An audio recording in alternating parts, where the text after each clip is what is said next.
සුබ දවසක් ඔයාලා හැමෝටම. අද මම කතා කරන්න යන්නේ අපි කලින් වීඩියෝ එකේ කතා කරගත්ත user profile එකේ process part එක මම කරගෙන තියෙන්නේ කොහොමද කියලා. මුලින්ම මම අපි කලින් හදාගත්ත user profile එකේ user to display වෙන විදිය බලාගෙන ඉමු. මේ තියෙන්නේ මම කලින් design කරගත්ත අපේ user profile එක.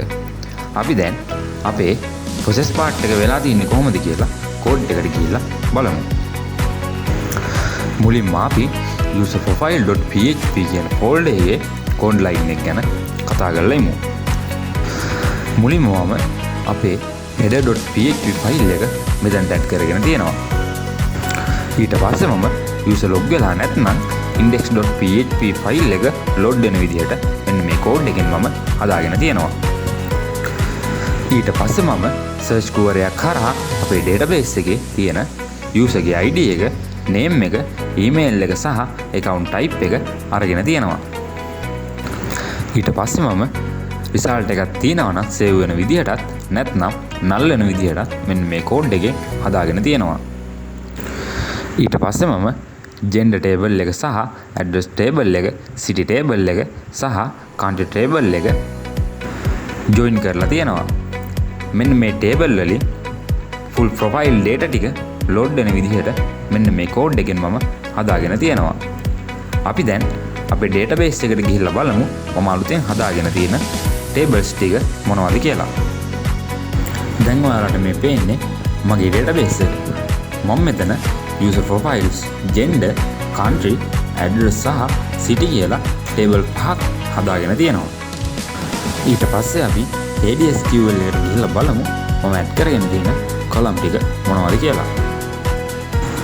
user profile එකේ මම user ID, URL, bio, gender ID, mobile සහ address ID කියන rows ටික add කරගෙන තියෙනවා. ඊට පස්සේ මම gender එකේ gender ID එක සහ gender name එක add කරගෙන තියෙනවා. ඊට පස්සේ මම country එකට country ID එක සහ name එක add කරගෙන තියෙනවා. city එකේ city ID එක සහ name එක මම මෙතන add කරගෙන තියෙනවා. address එකට මම ID එක සහ line 1, line 2 කියලා add කරගෙන තියෙනවා. දැන් අපි ආයිමත් අපේ code එක පැත්තට යමු. මෙන්න මේ code එකේ තමයි drop down එකට gender list එක load කරගෙන තියෙන්නේ. මෙන්න මේ code ටිකින් මම කරගෙන තියෙන්නේ country drop down එක සහ profile එකේ country එක already තියෙනවා නම් ඒ country එකට අදාළ city ටික load වෙන විදිහට හදාගත්ත එක. මම මෙන්න මේ avatar URL එකෙන් හදාගෙන තියෙන්නේ user photo එකක් add කරලා තියෙනවා නම් ඒ photo එක display වෙන විදිහට නැත්නම් avatar image එකක් display වෙන විදිහට. ඊට පස්සේ මම script tag එක ඇතුලේ elements 3ක් select කරගෙන තියෙනවා. මෙන්න මේ code එකෙන් මම කරගෙන තියෙන්නේ image එකක් select කරනකොට ඒ image එක අවශ්‍ය format එකට convert කරගෙන save කරගන්න එක.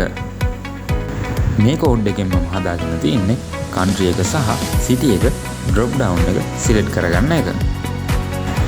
මේ code එකෙන් මම කරගෙන තියෙන්නේ country එකේ ID එක back end එකට යවලා server එක හරහා JSON response එකක් අරගෙන city drop down එකෙන් අදාළ country එකට අදාළ city ටික විතරක් display වෙන විදිහට හදාගන්න එක.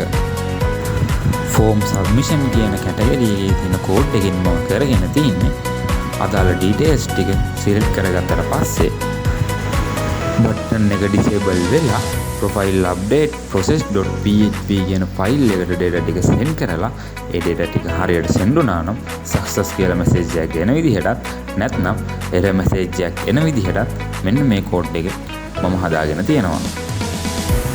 අපි දැන් බලමු user profile update process.php file එකේ coding part එක වෙලා තියෙන්නේ කොහොමද කියලා. මේ code එකෙන් වෙන්නේ මම browser එකට කියනවා return කරන්න JSON data එකක් නිසා අපිට ajax අවශ්‍යයි කියලා. ඊට පස්සේ මම session එකක් start කරලා user log වෙලා දින්න කියලා identify කරගෙන තියෙනවා.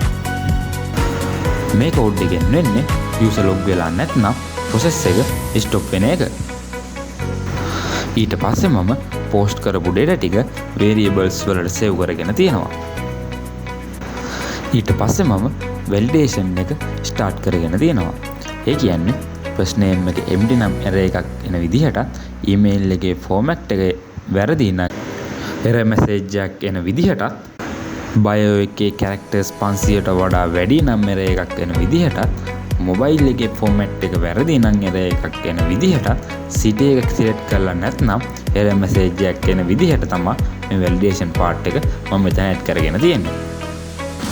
ඊට පස්සේ මම කරගෙන තියෙන්නේ first name එක last name එක update කරගෙන user profile එක already තියෙනවද කියලා බලන එක.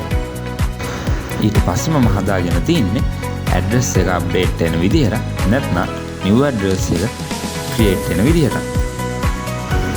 ඊට පස්සේ මම මේ code ටිකෙන් කරගෙන තියෙන්නේ user profile එකේ ඉතුරු ටික update වෙන විදිහට හදාගෙන තියෙන එක. අන්තිම code part එකෙන් වෙන්නේ ඔක්කොම ටික update වෙලා new profile record එක create වෙන එක. අපි මේ හදාගෙන යන project එකේ තවත් වීඩියෝ එකකින් අපි හමු වෙමු.